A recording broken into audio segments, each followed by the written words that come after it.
Hello friends, this is my YouTube channel ऐसा study tips और आप सभी लोगों का यूट्यूब चैनल ऐसा स्टडी टिप्स में स्वागत है। और आज हम गणित शिक्षा शास्त्र के बहुत ही महत्वपूर्ण प्रश्न पढ़ने वाले हैं।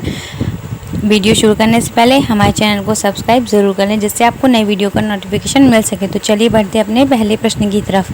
गणित विज्ञान का खालिस्तान एवं खालिस्तान है। ऑप्शन है मूर्ति एवं सभ्यता, कला एवं कलाकार, प्राण एवं जन्मदाता या द्वार एवं कुंजी। जल्दी बताइए इसका क्या आंसर होना चाहिए। तो जो गणित है वह विज्ञान का प्राण एवं जन्मदाता है। ऑप्शन नंबर सी इसका बिल्कुल करेक्ट आंसर है। अगला प्रश्न है हमारा, गणित सभ्यता एवं संस्कृति का दर्पण है, यह कथन है।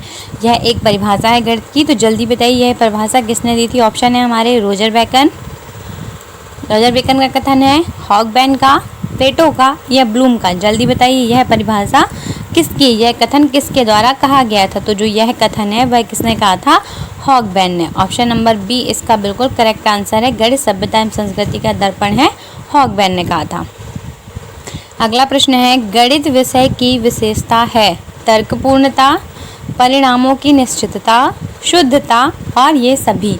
तो जो गणित की विशेषता है उसमें तर्कपूर्णता भी होती है और परिणामों की निश्चितता भी होती है। जैसे 2 + 2 4 होता है तो वह हमेशा 4 ही होगा। और शुद्धता भी होती है। तो इसका जो ऑप्शन नंबर डी है ये सभी इसका बिल्कुल करेक्ट आंसर है।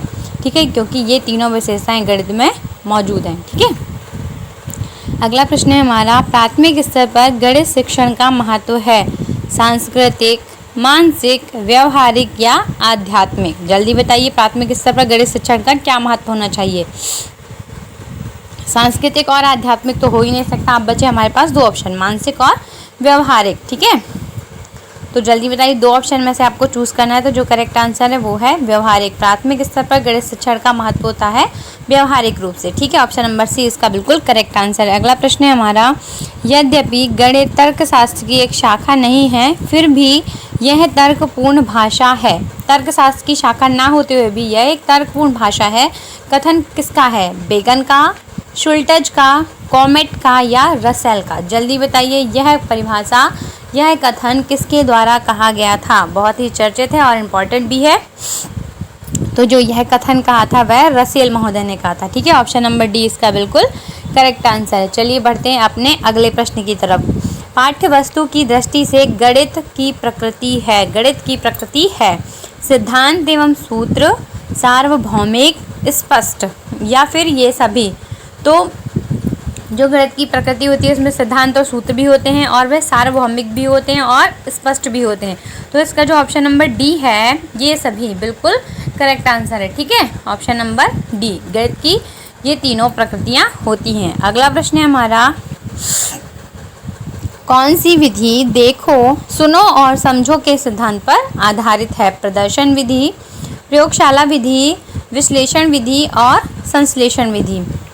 जल्दी बताइए कौन सी विधि होनी चाहिए किस जो देखो, सुनो और समझो के सिद्धांत पर आधारित है। तो जो प्रदर्शन विधि है ऑप्शन नंबर ए इसका बिल्कुल करेक्ट आंसर है, क्योंकि जब हम प्रदर्शन करते हैं तो उसमें बच्चे देखते हैं, सुनते हैं और देख सुन के उसको समझते हैं। तो प्रदर्शन विधि बिल्कुल करेक्ट आंसर है। अगला प्रश्न है, गणित शिक्षण का वास्तविक उद्देश्य ज्ञान प्राप्त करना नहीं है वरन शक्ति प्रदान करना है। यह कथन किसका है या ये कह सकते हैं यह परिभाषा किसके द्वारा दी गई थी। यह कथन किसका है, बेकन का, ड्यूट का, डटन का या फिर प्लेटो का। जल्दी बताइए यह कथन किसका है। बहुत ही महत्वपूर्ण प्रश्न है। तो यह कथन है वह ड्यूट महोदय का है। गणित की यह परिभाषा किसने दी थी, ड्यूट ने। ठीक है, याद रखिएगा परिभाषाएं पूछी जाती हैं पेपर में। वह विधि जिसमें उदाहरणों द्वारा की स्थापना की जाती है उसे कहते हैं आगमन विधि, विश्लेषण विधि, संश्लेषण विधि या निगमन विधि। बहुत ही आसान प्रश्न है। जहाँ भी आपसे पूछा जाए कि उदाहरण के द्वारा हम नए नियम बनाते हैं, तो उदाहरण के द्वारा नए नियम हम बनाते हैं आगमन विधि में। ठीक है, और निगमन विधि में क्या होता है, नियम से उदाहरण की ओर चलते हैं। ठीक है, तो इसका ऑप्शन नंबर ए बिल्कुल करेक्ट आंसर है। अगला प्रश्न है, यदि विज्ञान का आधार स्तंभ गणित हटा दिया जाए तो संपूर्ण भौतिक सभ्यता निःसंदेह नष्ट हो जाएगी। कथन किसका है, आइंस्टीन, मुसोलिन, यंग या सीवी रमन।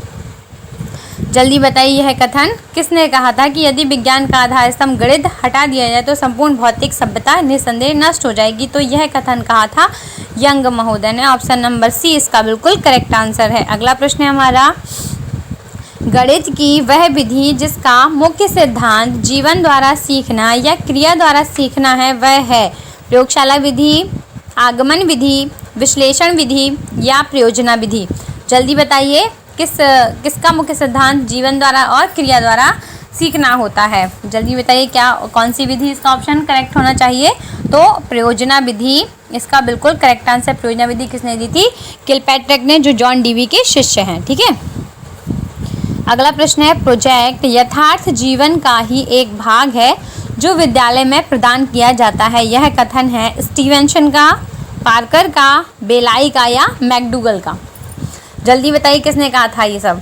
जो प्रोजेक्ट है यथार्थ जीवन है, यथार्थ जीवन का ही भाग है जो विद्यालय में प्रदान किया जाता है, यह कथन कहा था हमारे स्टीवेंसन जी ने। स्टीवेंसन, ऑप्शन नंबर ए इसका बिल्कुल करेक्ट आंसर है। ठीक है, अगले प्रश्न की तरफ बढ़ते हैं। विद्यालय पाठ्यक्रम में गणित का महत्व है ज्ञान व कौशल की प्राप्ति में, बौद्धिक आदतों के विकास में, वांछित दृष्टिकोण पैदा करने में या उपरोक्त सभी। ठीक है, तो जल्दी बताइए इसका करेक्ट आंसर क्या होना चाहिए।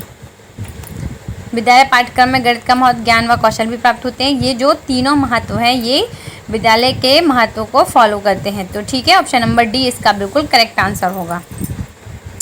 अगला प्रश्न है, किसी गणितज्ञ के कार्यों की प्रशंसा करना किस मूल्य से संबंधित है? बौद्धिक मूल्य, प्रयोगात्मक मूल्य, सौंदर्यात्मक मूल्य या इनमें से कोई नहीं। जब हम किसी के कार्यों की प्रशंसा करते हैं, जाहिर सी बात है बौद्धिक होगा नहीं, प्रयोगात्मक होगा नहीं, तो जो हम किसी के कार्यों की प्रशंसा करते हैं वह किस मूल्य के अंतर्गत आता है?